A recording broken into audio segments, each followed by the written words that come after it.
TV मुजाहिर बिल्ली आपको खुशामदीद कहता है। और बिलाखिर हफ्ता गुजरने के बाद आज प्राइम मिनिस्टर की मुलाकात हुई सदर अलवी से, और आपने देखा होगा कि जो बड़े अहम आइनी मसाइल थे, यानी प्राइम मिनिस्टर जब हल्फ लेता है तो वो प्रेसिडेंट ऑफ पाकिस्तान से लेता है। और अगर मैं पास में जाऊं तो आपने देखा कि डिस्पाइट इसके कि भुट्टो साहब को जब निकाला गया, फजल इलाही साहब ने कंटिन्यू करा, बाद में गुलाम इसहाक खान ने कंटिन्यू किया, हत्ता कि मुशर्रफ तक से भी हल्फ लिया गया क्योंकि एक आइनी जिम्मेदारी होती है। और लेकिन शहबाज शरीफ साहब को जब हल्फ लेना था तो अलवी साहब जो है वो बीमार हो गए। काबीना से हल्फ लेते हुए भी उनकी सेहत नहीं दुरुस्त थी। लेकिन अब बहरहाल बहुत सारे फैक्टर होंगे, प्रेशर होंगे, जिसके सबब आज उन्होंने प्राइम मिनिस्टर से मुलाकात की। कहते हैं कोई 15-20 मिनट ही। हमारे साथ मतीन हैदर मौजूद हैं, ब्यूरो चीफ, बड़े बाखबर, आपको इल्म है इस्लामाबाद की सियासत पर गहरी नजर रखते हैं। मतीन, तो बिलाखिर जिस मुलाकात का इंतजार था और आइनी क्राइसिस तेज से तेज तर हो रहा था इन दोनों की मुलाकात के नतीजे में, तो क्या खबर है इसके हवाले से मतीन? जी मतीन। जी बिल्कुल बरेलवी साहब, जो है बर्फ़ पिघली है और ये आपके इल्म में आप भी बड़े तवील अरसे से, दिहाइयों से ऐवान सदर के ऊपर नज़र रखे हुए हैं और आप देखते रहते हैं कि ऐवान सदर का पाकिस्तान की सियासत में क्या रोल है। बावजूद इसके कि इमरान खान साहब प्राइम मिनिस्टर हाउस से रुखसत हो चुके हैं, लेकिन सदर आरिफ अलवी का पॉलिटिकल रोल रहेगा। ऐवान सदर का रोल कम नहीं हुआ। आपने देखा कि गवर्नर पंजाब के मामले के ऊपर ऐवान सदर खुल के सामने आया। वज़ीर आज़म शहबाज शरीफ की हलफ बर्दारी के ऊपर सदर आरिफ अलवी साहब बीमारी की छुट्टी पर चले गए, उसके बाद उन्होंने कैबिनेट से भी नहीं हलफ लिया। तो आज हमारे ज़राए के मुताबिक मुक़्तदर शख्सियात ने इस मामले में इंटरवीन किया और वज़ीर आज़म और सदर की मुलाकात हुई ताकि जो अहम आइनी और कानूनी मामलात हैं रियासत के, वो आगे चलते रहें। तो आज शहबाज शरीफ साहब ने सदर मुमलिकत से तावन की दरख्वास्त की कि पंजाब के मामलात, सियासी मामलात ख़ास तौर पर वो जिस ताख़ीर का शिकार हो रहे हैं, तो उनका तावन दरकार है, यानी जो इस वक्त मौजूदा गवर्नर हैं उनको बरतरफ किया जाए और उनकी मर्ज़ी का नया गवर्नर लगाया जाए। इसके साथ साथ सिंध, बलोचिस्तान KPK के गवर्नर्स की भी तब्दीली की समरीज जो हैं वो आइंदा 24 घंटों में ऐवान सदर में रवाना कर दी जाएंगी। तो मैं ये बता दूं कि ऐवान सदर का इंतहाई अहम किरदार है और रहेगा। मतीन, पोजीशन क्या होगी? ये बहुत मुश्किल लगता है कि सदर अलवी को शायद ये इत्तेहादी जमातें कंटिन्यू रखें। अब जो तरीक़ेकार आइन में मौजूद है, अगर आप मुझे दुरुस्त कर दिएगा कि अगर नया सदर लाना होता है, जैसे उस पर अदम एतमाद का इज़हार होता है, चारों असम्बलियाँ, कौमी असम्बली और वो मिलकर ही नया सदर ला सकती हैं। अब मुस्ताफ़ी भी हो गए कौमी असम्बली के, अगर PTI के अरकान पंजाब से भी मुस्तफ़ी हो जाएं, तो यानी अगर सदर अलवी को हटाना एक ज़रा मुश्किल आइनी मरहला है मतीन।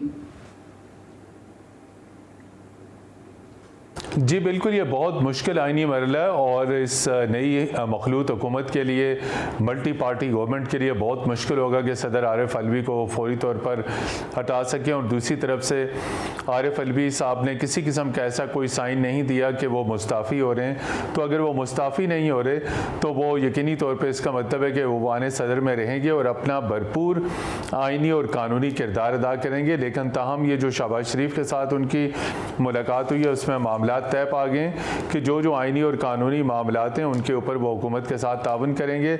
लेकिन ये जो ख्वाब था मौलाना फजल रहमान का और इत्तेहादी जमातों का कि फौरी तौर पर ऐवान सदर को कैप्चर करेंगे, कब्ज़ा करेंगे, अपनी पार्टी का प्रेसिडेंट वहाँ पे लाएंगे, फ़िलहाल ये होता हुआ नज़र नहीं आ रहा। चूँकि आरिफ अलवी साहब ने मुस्ताफ़ी होने से इनकार कर दिया है और वो अपना आइनी और लीगल किरदार जो है वो अदा करते रहेंगे। ताहम इसके साथ साथ उन्होंने ये यकीन दहानी कराई है कि वो हुकूमत के साथ आइन के मामलात पर भरपूर तावन करेंगे। लेकिन अभी तक तो खैर मैं खाने ये नहीं किया, लेकिन जो गवर्नरों का मामला ये अहम होगा, क्योंकि अगर सिंध का गवर्नर इस्तीफ़ा दे देता है उनका, तो नया गवर्नर आएगा, वो गालिबन उनकी मशावरत से आएगा, इसे असूल होगा।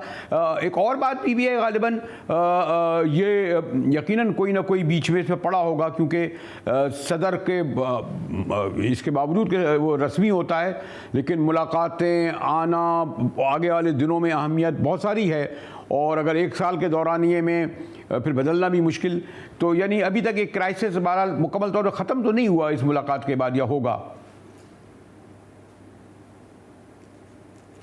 जी देखिए, क्राइसिस मुकम्मल तौर पर बहरान ख़त्म नहीं हुआ, ताहम सदर ने यकीन दहानी कराई है कि आइन और कानून के मुताबिक वो अपने मामलात को आगे चलाएंगे और बहरान कम व बेश मुजाहिद बरेलवी साहब चलता रहेगा, चूँकि आरिफ अलवी साहब डाई हार्ड जो हैं वो PTI के वर्कर हैं, अगरचे कि वो सदर मुमलिकत की पोजीशन के ऊपर मुतमक्किन हैं, लेकिन उनकी तमाम तर हमदर्दियाँ पाकिस्तान तहरीक इंसाफ और इसकी लीडरशिप के साथ है।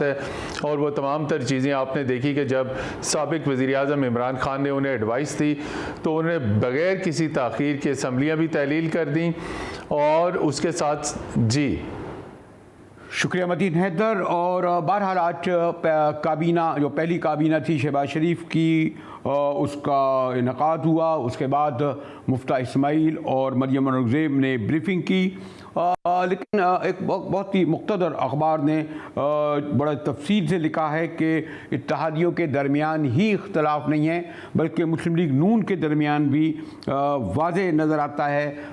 मरियम नवाज़ और शहबाज शरीफ कैंप मसलन बाकी सब तो स्टॉलवर्ट हैं, लेकिन सिर्फ एक कहा जाता है कि नवाज़ कैंप कह लें या मरियम नवाज़ कह लें, उसके जावेद लतीफ़ी को इस काबीना में शामिल किया गया है, जबकि पिछले 4 साल में जो बहुत इंतहाई मरियम नवाज़ से करीब समझे जाते थे, यानी परवेज़ रशीद साहब इस काबीना में नहीं है, साबिक़ गवर्नर सिंध हमारे मोहम्मद ज़ुबैर नहीं हैं, सेनेटर मुस्तफ़ा मलिक भी इसमें शामिल नहीं हैं, तलाल चौधरी साहब भी और इरफान सिद्दीकी साहब जो इंटेलेक्चुअल एजुकेशन नहीं है, और तारिक फ़ातमी साहब भी इस काबीना में शामिल अभी तक नहीं हैं। हो सकता है कि शायद सेकंड फेज़ में लिया जाए। फिर साथ ही बिलावल भुट्टो ज़रदारी का तकरीब में होते हुए हल्फ ना उठाना, जिनके बारे में ये कहा जा रहा था कि वो वज़ीर ख़ारजा होंगे, ये भी एक बड़ा सिग्निफिकेंट बात है। कहा यह जाता है कि हमारे बिलावल भुट्टो ज़रदारी और उनके वालिद का स्टैंड है कि वो इस बात के ज़मानती थे कि इत्तेहादियों को लिया जाएगा, यानी BNP अख्तर मैंगल के नुमाइंदे, ANP के नुमाइंदे और फिर सबसे बढ़कर मोहसिन दावर जो गले की हड्डी बन गए हैं। यहाँ तक कहा जा रहा है पीपल पार्टी के ज़राए और हलकों की जानिब से कि जब तक मोहसिन दावर को काबीना में नहीं लिया जाएगा उस वक्त तक बिलावल भुट्टो भी हल्फ नहीं उठाएंगे, और वो रवाना भी हो चुके हैं लंदन मियाँ नवाज़ शरीफ से। कि कहा जाता है कि शहबाज शरीफ साहब का कहना है कि इन उमूर पर या दीगर उमूर पर ज़्यादा तफसील से नवाज़ शरीफ से मुलाकात के बाद ही कुछ नताइज सामने आ सकते हैं। इत्तेहादियों के दरमियान जैसे मैंने कहा कि हमारे साथ डॉक्टर शहनाज बलोच हैं, BNP की रुकन असम्बली, और BNP के 4 अरकान हैं, लेकिन वो भी इस काबीना में शामिल नहीं, बल्कि उन्होंने वॉकआउट भी किया जो बलूचिस्तान में एक वाक़े और साने पर। डॉक्टर साहब शुक्रिया। मैं अभी देख रहा था कि पिछले 3 दिन में जो भी कौमी असम्बली का इजलास हो रहा है उसमें बड़ी सख्त तकरीरें हो रही हैं इत्तेहादियों की जानिब से, ख़ासतौर पर आपकी जानिब से, फिर मोहसिन दावर की तकरीर सुन रहा था, फिर अली वज़ीर की सुन रहा था, फिर आपने भी खासी सख्त तकरीर कर की। तो क्या वजह है कि 4 अरकान पर आप हुकूमत खड़ी है अगर 164 में, उसके बावजूद आप क्यों इसका हिस्सा नहीं बन सके? काबीना का बने नहीं या और कोई सबब है? डॉक्टर शहनाज बलोच। नहीं, देखिए मैं इतना बहुत तफसीली मुझे मालूम नहीं है, लेकिन आप ये हकीकत बता रहे हैं सरदार साहब। देखें जो नंबर मैं तो 2-3 दफ़ा हाईलाइट किया अपना उसमें असेंबली में भी, ये जो ठीक है पार्लिमानी सियासत तो है, नंबर ऑफ सीट्स तो होता है, लेकिन जो 4 सीटों की आप बात करें या सरदार साहब की जो अपनी सीट की बात, जो नंबर ऑफ वोट्स हैं वो बहुत ज़्यादा हैं। मतलब उस तरह से देखा जाए जो बाकी 4 लोग हैं, जो बाकी पार्टी के लोग हैं, वो तो बहुत बड़ी सीनियर पार्टी है हमारी जो बलूचिस्तान नेशनल पार्टी है, बहुत बड़ी कंट्रीब्यूशन है, जो साहिल वसाइल हकूक़ की बात करते हैं, तो उनका तो मतलब ज़ाहिर है हमारा तो यही है कि पहले हमें हमारे हकूक़ दिए जाएं, हमें ज़िंदगी का वो दिया जाए। आए दिन वहाँ पर सारे मसले होते हैं। तो ये सरदार साहब इतना ज़ाती तौर पे जो लास्ट मीटिंग हुई है उसमें मैं खुद मौजूद नहीं थी, तो मुझे शायद इतना तफसीलन नहीं पता है, कभी आगे उनका लाएमल क्या होगा। लेकिन शहनाज में भी क्या कोई मायदा हुआ था इस तरह का, यानी आमतौर पे कहते हैं कि कुछ नुकात पर मायदा हुआ था, जैसे MKM का हुआ है सिंध में भी और वफाक में भी, और फिर उसके साथ साथ ये भी कि कुछ ओहदों पर भी कोई बाकायदा मायदा हुआ है, इस पे सरदार साहब ने एतमाद में लिया आपको? नहीं, बलूचिस्तान के मसाइल तो बहुत अहम है, लेकिन जहाँ तक उनका काबीना देखें चीज़ें तो या तो कोई बिल्कुल इन मसाइल पे एक दफ़ा से पूरा 100% अमल करे तो फिर तो बात बनती है। लेकिन देखें पार्लिमानी सियासत में ज़ाहिर आप जब पोजीशन पे होंगे मजीद कुछ और आप काम अपने आवाम के लिए अपने सूबे के लिए करेंगे, दोनों चीज़ें होनी चाहिए मेरे नज़रिए के मुताबिक। किसी मीटिंग में बात हुई थी जो सब लोग होते हैं ना, जो उसमें तो यही डिसाइड किया था ज़रा पावर शेयरिंग या जो सीट देते हैं, लेकिन लीडर तो वही है, वो कुछ चीज़ें बेहतर समझ। ऐसा तो इम्प्रेशन ऐसा है कि जब बिल्कुल ही ज्वाइन नहीं करना, मेरा ख्याल है कि जो जहाँ तक मेरा ज़ाती वो है कि शायद सेकंड फेज में कुछ ये मसाइल हल हो जाएं और वो शामिल हो जाएं, इस तरह की मेरी अपनी ऑब्जर्वेशन है। मैं लास्ट मीटिंग में नहीं थी साथ में ना। लेकिन ये तवातुर से कहा जा रहा है कि जो तमाम इत्तेहादियों को इकट्ठा किया और नून लीग के पास लेके गए वो तो हमारे साबिक सदर असद अली ज़रदारी हैं, यानी वो इस बात के ज़मानती हैं, उन्होंने खुद इस बात का इजहार किया है। और ये कहा जा रहा था कि BNP को बलूचिस्तान की गवर्नरी भी मिलेगी, वज़ारत भी मिलेगी। डॉक्टर शहनाज नहीं, मैं आपको बता रही हूँ ना कि मैं एकदम से फाइनल जो कमेटी जो बनी हुई है जो निगोशिएट करती है, जो जाती है, सरदार साहब खुद हैं, फिर वो हमारे सेक्रेटरी हैं, फिर हमारे एक मैंने और एक गुज़िश्ता सेक्रेटरी हैं, तो मैं उसमें शामिल नहीं हूँ। इतना तफसीली डिटेल मैंने अभी तक पूछा भी नहीं, ना मेरे सामने डिस्कशन हुई है, तो मैं एकदम से बिल्कुल एक जवाब आपको नहीं बता सकती हूँ कि शामिल होंगे या बिल्कुल ही नहीं होंगे, इतना मैं एकदम से नहीं कह सकती हूँ ना। तो आप PTI के साथ कमोबेश 2 साल आप लोग बहरहाल रहे इक़्तिदार में, फिर आपने छोड़ दिया, फिर PDM में शामिल हो गए, तो अगर PTI के 2 साल में कुछ नहीं मिला, अब तो साल भर इनके पास है, तो क्या उम्मीद है आपको डॉक्टर शहनाज?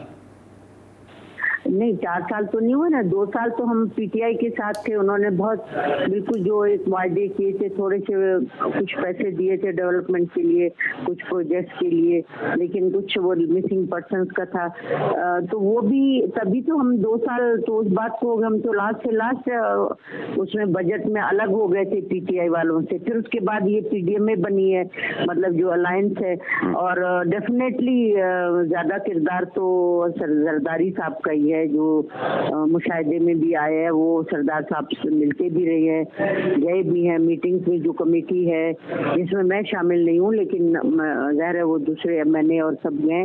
बात यह है कि बलूचिस्तान के मसलों का हल दोनों सियासी मसले भी हल होने चाहिए और क्या नाम है तरक्याती काम भी होंगे। बलूचिस्तान तो बहुत पीछे है डॉक्टर साहब, लेकिन ये जो सिपेक है, इस हवाले से तो कहा जाता है ना कि ख़ासतौर पर गवादर में और बलूचिस्तान में डेवलपमेंट के बड़े काम हुए, रोज़गार भी मिले, और यानी ये सिपेक का तो बेस ही बनाया जाता है। और तो फिर आप ये समझेंगे, चलें इमरान खान के ज़माने में सिपेक इतना एक्टिव ना रहा हो, लेकिन शरीफ ख़ानदान और ख़ासतौर शहबाज शरीफ साहब, तो अब आपको उम्मीद है कि सिपेक से आपको मज़ीद समरात मिलेंगे? इनके साथ अब जितना वक्त गुजारा है एज ए पार्लियामेंटेरियन, कितनी दफ़ा ये सवाल मैंने क्वेश्चन आवर्स में डाला है ना, कभी भी सही तरीके से ना उस क्वेश्चन आवर में उसको नंबर सीपैक के बारे में तो कुछ बताने के लिए भी तैयार नहीं है। अगर डालते भी हैं तो वो गोल मोल जवाब देते हैं। सीपैक का देखें, जहाँ तक जो सीपैक की इतने बिलियंस और उसकी बात हो रही है, उस तरह से देखा जाए तो सीपैक का जो एक अपना हमारा जो ग्वादर से तुर्बत से पंजगूर से खुशदार से ये जो हमारी पुरानी रोड थी उसको थोड़ा सा क्या कहते हैं पॉलिश करके किया। बाकी तो ग्वादर में अभी तक भी जो है ना, वहाँ तो पानी बुनियादी तौर पे पानी का मसला ही वो है कि जो महीना डेढ़ जो पिछले दिनों हड़ताल चलती रही है, अल्लाह जानता है कि क्या नाम है, लोगों की नीयत नहीं है, ये अहमियत नहीं देते हैं। अगर मैं ये समझूं कि PTI से तो वाबस्ता उम्मीदें पूरी नहीं हो गई, अब शहबाज शरीफ साहब से तो उम्मीदें हैं ना अभी तक, मैंने कहा उनके पास क्यों रखे हैं अगर सामने? देखिए अभी सरदार साहब खुद, आप भी बैकग्राउंड जानते हैं, कितने उन मुश्किलात के बाद और कितनी कुर्बानियों के बाद आखिर उन्होंने ये पार्लिमानी सियासत के जरिए अपने बलूचिस्तान के मसलों को हल करने के लिए यहाँ तक आए। आप जानते हैं, आप एक बहुत पढ़े लिखे वो हैं, अब यहाँ आके बैठे हुए हैं, यहाँ बात कर रहे हैं, यहाँ वोट का सिलसिला भी है, हम भी बैठे होते हैं, बात करते हैं पॉइंट आउट ऑर्डर पे। तो इसके अलावा क्या करें? बलूचिस्तान के मसले कैसे हल होंगे? कौन हल करेगा? क्या क्या क्या और क्या जरिए रहे? सरदार साहब क्या करें? और ठीक है, डॉक्टर शहनाज बलूच, बीएनपी की रुकन कौमी असम्बली, और मैं देख रहा था असम्बली के अंदर, पार्लियामेंट के अंदर उन्होंने बड़े पुरअसर अंदाज में बलूचिस्तान का केस रखा। अभी आपने देखा कि बीएनपी ने वॉकआउट भी किया, कुछ वाक़यात सानियात ऐसे हुए, और जो इत्तेहादियों का पूरे तौर पर एक पेज पर शहबाज गवर्नमेंट के साथ ना होना एक बहुत बड़ा सवालिया निशान बन रहा है। जैसे मैंने कहा कि बिलावल भुट्टो वज़ीर ख़ारजा नहीं बन सके, फिर मोहसिन दावड़ के बारे में कहा जा रहा है, मैं तो ऐसे ही कह दिया, गले की हड्डी बन रहे हैं। बीएनपी इसमें शामिल नहीं है, एएनपी नहीं है, तो अभी इत्तेहादियों का काबीना बनी नहीं कि कुछ लड़खड़ाती हुई लग रही है। वैसे तो दुआ तो हमें यही है कि ये मुस्तहकम हो, और क्योंकि सबसे बड़ा मसला मईशत का है, इस पर गुफ्तगू करेंगे कि क्या वो जो चैलेंजेस मईशत के हैं उसको फेस करने के लिए शहबाज गवर्नमेंट तैयार है। मिलते हैं एक ब्रेक के बाद, हमारे साथ रहिए।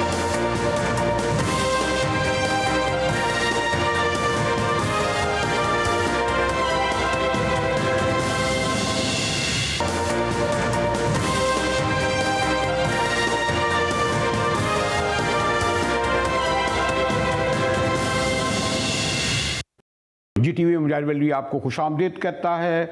और लोग तो कहते हैं कि जी सबसे बड़ा सबब इमरान खान की हुकूमत के जाने का मईशती थी, महंगाई थी, और अब सबसे बड़ा चैलेंज इस हुकूमत को मईशत का सुधार ही है, क्योंकि हुकूमत का कहना है शहबाज शरीफ की कि ख़जाना खाली छोड़ कर गए हैं। मुफ्ता इस्माइल साहब को जिम्मेदारी दी गई है, कहते हैं जी आज वाशिंगटन भी रवाना होंगे। हमारे साथ मुमताज़ माहिर मशीर CPI के डॉक्टर सुलेरी साहब मौजूद हैं। डॉक्टर साहब शुक्रिया, आपने वक्त निकाला। बहुत ही अगर मैं स्पेसिफिक पूछूँ कि दो टोक अल्फाज में प्राइम मिनिस्टर शहबाज शरीफ आते ही इक़्तिदार में कह चुके हैं कि इमरान खान की हुकूमत ख़जाना खाली छोड़ कर गई है। मज़ीद ये कि 27 अरब डॉलर का कर्जा भी चढ़ा कर गई है। क्या ऐसे ही है डॉक्टर सुलेरी? देखिए, मेरा ख्याल है जो मैक्रो इकोनॉमिक इंडिकेटर्स थे वो तो हमेशा से थोड़े से रिस्क में रहते हैं। जो ही थोड़ा सा उन पे नज़र हटती है तो आपको लगता है कि जो फॉरेन एक्सचेंज रिजर्व्स हैं वो हाथ से स्लिप होते जा रहे हैं। और अगर इसमें हम मार्च के महीने की बात करते हैं तो वो जो एक पूरा 6 हफ्ते की अनसर्टेनिटी रही है 1 मार्च से लेके अभी तक की, वो मेरा ख्याल है कि उसने मईशत को बहुत ज़्यादा नुकसान पहुंचाया। क्योंकि आप देखिए तकरीबन $5.25 बिलियन के करीब स्टेट बैंक के रिजर्व जो हैं वो इस 1 महीने में निकले हैं। और ये नहीं हुआ कि वो निकल के पाकिस्तान से बाहर चले गए। चाइना ने रोल ओवर देना था $2.5 अरब का, वो उन्होंने नहीं दिया कि नई हुकूमत का वेट कर रहा था चाइना के वो आए तो फिर उसके साथ मामला तय पाए। इसी तरीके से IMF का जो रिव्यू है आपने उसको बहुत सुना और पढ़ा होगा कि वो लिम्बो का शिकार था पोलिटिकल अनसर्टेनिटी के बायस। अब हुकूमत जो है वो उसको शुरू करने जा रही होगी। जो ओवरऑल बाकी इंडिकेटर्स हैं वो इंडिकेटर्स तकरीबन उसी तरह है जैसे कि बाकी डेवलपिंग कंट्रीज़ के हैं। लेकिन डॉक्टर साहब, ये जो आप मुझसे ज़्यादा जानते हैं, हम जैसे लोग तो समझते हैं कि ये सब एदाद शुमार का गोरख धंधा है। हमें बताया जाए जी इन्फ्लेशन 11% है या 5% है, और GDP उस वक्त 9.5% थी ये आती। आम आदमी ये देखता है उसकी ज़िंदगी में कितनी आसानियाँ हुई। इमरान खान साहब की बहुत सारी कहते हैं रोशन डिजिटल प्रोग्राम, फिर जो घरों का उन्होंने लोन दिया, फिर एहसास कार्ड दिया, फिर सेहत कार्ड दिया, फिर नौजवान प्रोग्राम दिया, तो ये सब सिर्फ कागज़ों पे थे। कुछ इसके नताइज 4 साल में आवाम तक समरात नहीं पहुँचे। देखिए, मेरा ख्याल है कि उसके 2-3 बुनियादी वजूहत हैं। एक तो ये कि PTI हुकूमत का शायद ज़्यादा फोकस जो था वो अपनी अच्छे काम जो उन्होंने कुछ किए उनको उजागर करने की बजाय वो पिछली गवर्नमेंट की गलतियां निकालने पे ज़्यादा था। मेरा ख्याल है कि जो नैरेटिव है, एक तो उसका प्रॉब्लम आया, हालांकि एहसास प्रोग्राम या सेहत कार्ड प्रोग्राम ये दो ऐसे प्रोग्राम थे जिनका कि वाइड इम्पैक्ट जो है वो हुआ और नज़र आना चाहिए था। दूसरी जो इसमें अगर हम चीज़ देखते हैं तो सोशल सेफ्टी मेजर जो थे वो हमने देखा कि वो थिनली स्प्रेड हो गए, यानी लंगरगाहें भी हैं, पनाहगाहें भी हैं, उस पर यूथ के लिए लोन्स का इंतज़ाम भी किया, सेहत कार्ड भी। तो अगर शायद वो किसी एक जगह पे ज़्यादा फोकस होता तो उसको निस्बतन बेहतर प्रोजेक्ट किया जा सकता था। कामयाब जवान प्रोग्राम जो था वो तो भी टेक ऑफ ही नहीं कर सका था, क्योंकि आपको याद होगा कि जब वो टेक ऑफ करने की बारी आई तो उस वक्त IMF ने अपने तहफ़्फ़ुज़ात का उस पर इज़हार किया कि ये जो बग़ैर कोलेट्रल के जो लोन है बग़ैर सूद के ये बैड डेट्स बन जाएंगे। कमर्शियल बैंक्स ने भी इसकी को बहुत ज़्यादा पजीराई नहीं की, तो वो तो वैसे ही सिरे से टेक ऑफ नहीं हो सके थे। डॉक्टर साहब, अगर ये जो आपको इल्म है कि सबसे ज़्यादा जो क्रिटिसिज्म हुआ शौकत तरीन साहब पे वो IMF के जाने पर था, फिर $6 अरब का वादा हुआ, शायद $1 अरब आया, कुछ पाइपलाइन में IMF ने तो खैर अभी ये तक कह दिया उसने कि इनके आते ही कि ना महंगाई कम होगी ना अदब पूरे होंगे। लेकिन अभी मेरे ख्याल में हुकूमत को आए जुमा भी नहीं कहूँगा मैं, आप मुफ्ती इस्माइल साहब जो है वो तो वाशिंगटन जा रहे हैं और उनके शेड्यूल में कहते हैं जी IMF और वर्ल्ड बैंक का जो समर मीटिंग्स हैं क्या हैं वो होगी, यानी फिर वही कुएं क्या है, तवाफ़े कुएं मलामत को जाना पड़ रहा है। ऐसा ही है ना डॉक्टर साहब? देखिए बिल्कुल साहब, मेरा ख्याल है कि ये एक चीज़ पे हमें इस वक्त जोर देना चाहिए कि पॉलिटिशियंस को इकॉनमी पे पॉलिटिक्स नहीं करनी चाहिए। आप पाकिस्तान की हिस्ट्री उठा के देख लें पिछले 15-20 साल की, वो तमाम चीज़ें जो कि अपोजिशन में बैठ के पॉलिटिकल पार्टीज जिनकी मुखालफत करती हैं, जो ही वो हुकूमत में आती हैं तो उनको वही इक़दाम करने होते हैं जिनकी वो मुखालफत कर रही थी। और मज़े की बात ये कि जो हुकूमती पार्टी जो अपोजिशन में जाती है तो वो तमाम इक़दाम जो कि वो कर रही थी वो उनकी दोबारा से मुखालफत करना शुरू कर देती है। तो ये एक बड़ा अजीब सा साइकिल है। पाकिस्तान के पिछले तीनों IMF प्रोग्राम आप देख लें जो कि, और उसमें एक जो लेटर ऑफ इंटेंट दिया जाता है जो कि हुकूमत की तरफ से, वो जो पीपल्स पार्टी प्रोग्राम का लेटर ऑफ इंटेंट था शौकत तरीन साहब ने और डॉक्टर शमशाद अख्तर साहबा ने दिया था। जो PMLN का था वो इसहाक डार साहब ने और उस वक्त के जो गवर्नर स्टेट बैंक थे यासीन अनवर साहब उन्होंने दिया। और जो मौजूदा IMF प्रोग्राम है जो कि हफीज़ शेख साहब और रजा बाकर साहब ने जिसका लेटर ऑफ इंटेंट दिया, तो 19-20 का फ़र्क है उन तमाम चीज़ों में जो कि हुकूमत ने कमिट की थी तीनों हुकूमतों ने कि वो ये करेंगे। मेरा कहना ये था कि डॉक्टर साहब अभी जो इनको नए चैलेंजेस हैं वो पेट्रोल की सब्सिडी देने जा रहे हैं, बिजली के बढ़ाने जा रहे हैं, डॉलर काबू में नहीं आ रहा, कैसे होगा ये देखिए इस पर लोगों की एक्सपेक्टेशन मैनेज करना होगी। हमें अगर हम ये कहते हैं कि PTI हुकूमत जो है वो ओवर कमिट करके आवाम से जो है वो अनरियलिस्टिक प्रॉमिस करके आई थी, तो PDM अलायंस भी तकरीबन कुछ उसी तरह के प्रॉमिस करके आया है। PMLN का जो लाहौर से रैली निकली थी महंगाई मकाओ मार्च, उसका तो सारा फोकस इस बात पे था कि बिजली भी सस्ती होगी, पेट्रोल भी सस्ता होगा, डीजल भी सस्ता होगा, जो कि नहीं होगा। ये रिलीफ पैकेज जो है ये भी रोल बैक करना पड़ेगा, जिसका मतलब है कि बिजली डीजल पेट्रोल इन तीनों की कीमतों को बढ़ाना पड़ेगा। जो ग्लोबल कमोडिटी प्राइस हाइक है वो भी अभी तक अफेक्ट कर रही है, तो वहाँ पे भी हिट पड़ेगी।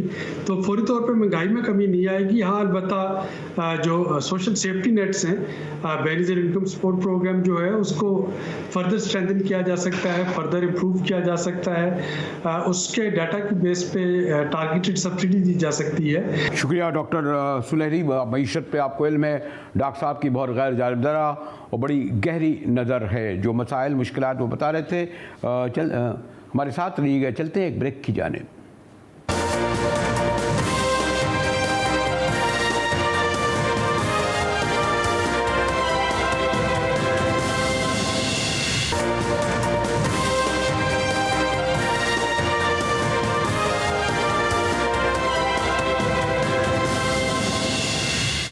GTV में एक बार फिर मुजाहिद मौलवी आपको खुश आमदीद कहता है कि इस्लामाबाद में तो बतदरीज जो आईनी क्राइसिस इस एतबार से कम हुआ और हो रहा है कि आज प्रेसिडेंट आरिफ अलवी से हमारे प्राइम मिनिस्टर शहबाज शरीफ साहब की मुलाकात हुई।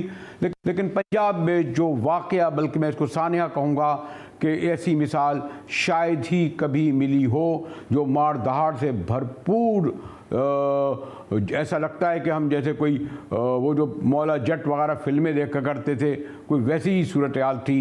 चौधरी ख़ानदान इतना बड़ा पंजाब का समझा जाता है, एक तारीख़ है, वो भी इसमें मुलव्विस हुए और अभी तक ये फ़ैसला नहीं हो पा रहा कि वो शहबाज शरीफ तहरीक अदम एतमाद के बाद हल्फ उठा चुके हैं, लेकिन कब वज़ारत आला के मनसब पर बैठेंगे इसके लिए बेशुमार जो है कोर्ट में इस वक्त केसेस दाखिल हैं। हमारे साथ मुमताज़ माहिर क़ानून साबिक़ अटॉर्नी जनरल इरफान कादिर साहब मौजूद हैं।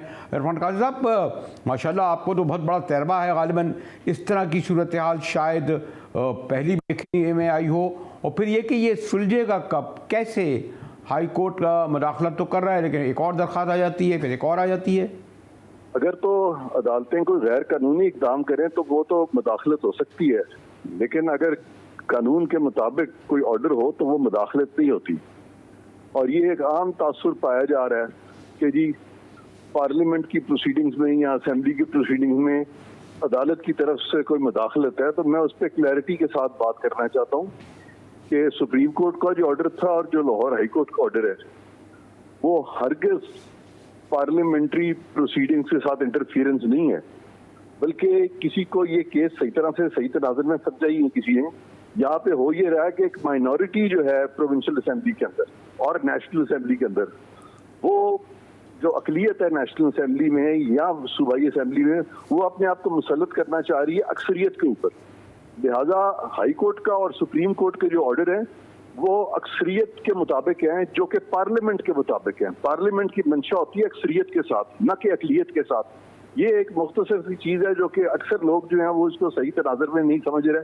तो आपके थ्रू, आपकी वसातत से मैं आपके जो क़ारीन हैं उनको ये एक्सप्लेन करना चाहता हूँ कि सुप्रीम कोर्ट का ऑर्डर और हाई कोर्ट का ऑर्डर वो अक्सरियत जो पार्लियामेंट की चाह रही है उसको मजबूत कर रहा है, लिहाजा वो पार्लियामेंट को मजबूत कर रहा है। उसमें ये हरगिज़ नहीं हो रहा कि अदालत जो है अपने आप को मुसल्लत कर रही है पार्लियामेंट पे। लेकिन इरफान भाई, लेकिन जो आप अदलिया के और जमहूरियत के आला इरफा उसूल हमें बताते हैं, मिसाल कायम करने की बात करते हैं, तो 22 लोग 3 साल 8 साल तक वहाँ पर बैठे हुए अपने ज़मीर का सौदा करते रहे या ज़मीर सोया रहा। फिर 150 इन लोगों को होटलों में बंद करके जिस तरीके से लाया गया, ये मुनव्वर अरकीन के बाद में कह रहा हूँ, अब आप चाहते हैं कि नहीं ये फिर दोबारा जो है ये आकर अक्सरियत, इस तरह की अक्सरियत अगर आप लाएंगे तो क्या मिसाल कायम करेंगे? इसके मैंने हर केस के अपने फैक्ट्स होते हैं जी। अक्सरियत जब भी होती है वो अक्सरियत होती है, उसमें आप ये नहीं कह सकते कि ये अक्सरियत, फिर तो अकलियत कह देगी कि अक्सरियत गलत आई है, तो फिर तो बंद कर दें पार्लियामान को और बंद कर दें अदालतों।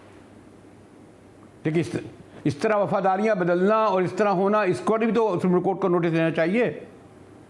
नहीं, कोई नोटिस की जरूरत नहीं है। वफादारियां क्या लोग पार्टियां चेंज करते हैं, हमेशा होता रहा यहाँ पे। और बहुत सारे लीडरान जो है वो खुद कभी किसी के साथ, कभी किसी के साथ। ये जो जिसके लिए आप बात कर रहे हैं पीटीआई के लिए, ये तो खुद उठा के लाए थे इलेक्टेबल्स को, और ये इनके जो अपने जो नजरियाती कारकुन थे उनको इन्होंने साइडलाइन कर दिया था। तो इनका अपना कॉन्डक्ट देखे ना, क्या है कि वो इतने हीरो बनने जा रहे हैं। नहीं, ये तो चले उनका इंटरनल मामला है या नाराज हो, लेकिन सुप्रीम कोर्ट ये भी तो देखेगा ना कि अपने घरों में रहने के बजाय आजादाना बैठने के बजाय होटलों में उन्हें बंद रखा गया। इन्होंने अपने कारकुनों को नाराज किया, उनकी बातें नहीं, ये तो इंटरनल मामला है। उन्होंने इनका साथ नहीं दिया, खत्म हो गई बात, इनकी हुकूमत खत्म हो गई, सही हुई है। लेकिन होटलों में बंद करके एक एक हफ्ते उनको लेके आना बसों में भर के, ये कोई जायज है? बिल्कुल झूठ। किसने बंद किया होटलों में? किसी ने अगर बंद किया है तो कोई मामला आया है? किसी ने हेबियस कॉर्पस को पिटीशन डाली है? किसी ने ये ग्रीवेंस उठाया कि मुझे बंद किया? किसी ने किसी को बंद नहीं किया। ये सारा झूठ बोला जा रहा है। हाँ, अगर इमरान खान साहब या पीटीआई चाह रहे हैं कि वो अपने आप को आइंदा मजबूत करें तो वो लोगों के दिल में घर करें, अपनी पार्टी वालों के दिल में घर करें, बिल्कुल कामयाब हो सकते हैं। लेकिन ये झूठ बोल बोल के अगर वो समझते हैं कामयाब हो गए तो नहीं हो सकते। तो आपके ख्याल में हाई कोर्ट का जो अब जो यानी हमजा शहबाज साहब का बिल्कुल दुरुस्त हुआ है और इसमें मजीद ताकि इस क्राइसिस को मजीद बढ़ा रही है। मुझसे ज्यादा आप जानते हैं कि कभी किसी ने अदलिया की तनकीद पाकिस्तान की तारीख में नहीं, लिहाजा मैं बड़ा गैर जानिबदार हूँ। अगर अदलिया गलत ऑर्डर करेगी तो मैं 2 मिनट भी नहीं लगाऊंगा। मैं वो शख्स हूँ जिसने कि अदालतों के सामने जाके उनके ऑर्डर्स की जो गलतियां उनको पॉइंट आउट की, लेकिन जहाँ अदलिया ठीक है वहाँ मैं हरगिज ये नहीं कर सकता कि मैं कंजूसी से काम लूँ और खामखा अदलिया को क्रिटिसाइज करूँ। यहाँ अदलिया का ऑर्डर बिल्कुल सही है, लाहौर हाई कोर्ट का ऑर्डर भी सही है और सुप्रीम कोर्ट का ऑर्डर भी सही है।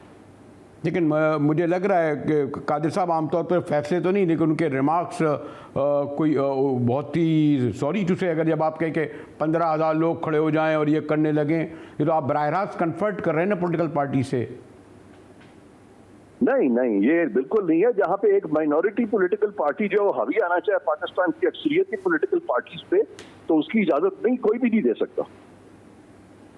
ठीक है, इरफान कादिर साहब यकीनन दुरुस्त फरमा रहे हैं कि वो हमेशा मैंने देखा पास में उसूली तौर पर सब बड़ी बड़ी अदालतों के सामने खड़े रहे, उन्होंने मौक़िफ़ पेश किया और उनका कहना है कि अगर इमरान खान साहब से उनके लोग नाराज़ हो गए हैं तो जो अक्सरियत है उसे ही दुरुस्त समझा जाएगा। इसी के साथ ही GTV से मुजाहिद बेलवी को इजाज़त दीजिए।